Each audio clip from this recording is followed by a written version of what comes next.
Hello বন্ধুরা, আমি মায়ের বাড়ি গেছিলাম। তো মায়ের বাড়ি গেলে তো অবশ্যই ভালো মন্দ চলে। তো এই রেসিপিটা আমি তৈরি করেছিলাম, তো এখন তোমাদের সাথে শেয়ার করব। রেসিপিটা হচ্ছে আমি দেশি মুরগি রোস্ট করেছি। তো আগে আমি মশলা মাখিয়ে রেখেছিলাম, এখন কষিয়ে নিচ্ছি, সুন্দর করে নাড়িয়ে চাড়িয়ে কষিয়ে নিচ্ছি। তো অবশ্যই মায়ের বাড়ি গেলে আদর আপ্যায়ন যত্ন সব কিছুই চলে। ভালোবেসে আমি সব সময় ভালো মন্দ হলে এটাই আমি তৈরি করি। তো দেখুন ভালোভাবে কষানো হয়ে গেছে। তো কি সুন্দর তেল ছেড়ে দিয়েছে, কি সুন্দর সুন্দর আমি নেড়ে ছেড়ে এখন এটিকে ছাড়িয়ে নিচ্ছি। তো লেগে যাচ্ছে, তো আমি হালকা হালকা করে নিচ্ছি, ছাড়িয়ে নিচ্ছি। তোমার ভালোভাবে কষানো হয়ে গেছে, সুন্দর করে কষিয়ে ফেলেছি। তো এতে দিয়ে দিচ্ছি আমি 1 প্যাকেট গুঁড়া দুধ। তো গুঁড়া দুধটা দিয়ে আমি সুন্দর করে হাই ফ্লেমে এখন এটিকে সুন্দর করে কষিয়ে নেব, যাতে মাংসটি গলে যায়। আমি জল বেশি অ্যাড করব না।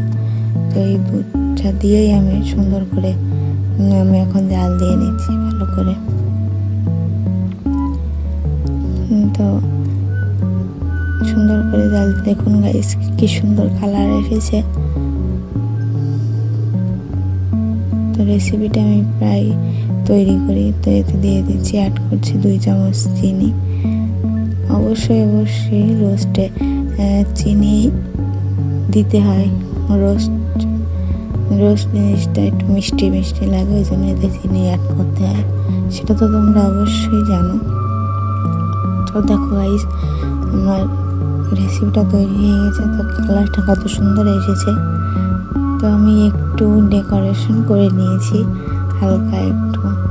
তো এটা হচ্ছে পাঙাশ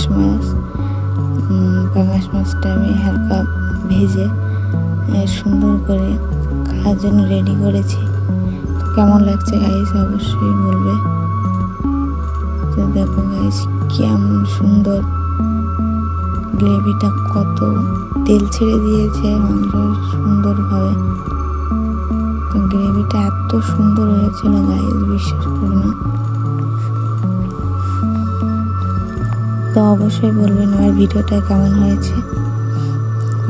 আমার ভিডিওটা ভালো লাগলে অবশ্যই লাইক কমেন্ট এবং সাবস্ক্রাইব করবেন, আর অবশ্যই শেয়ার করে দেবেন।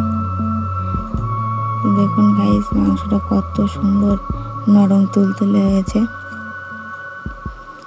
এটা খেতেও খুব সুস্বাদু হয়েছিল।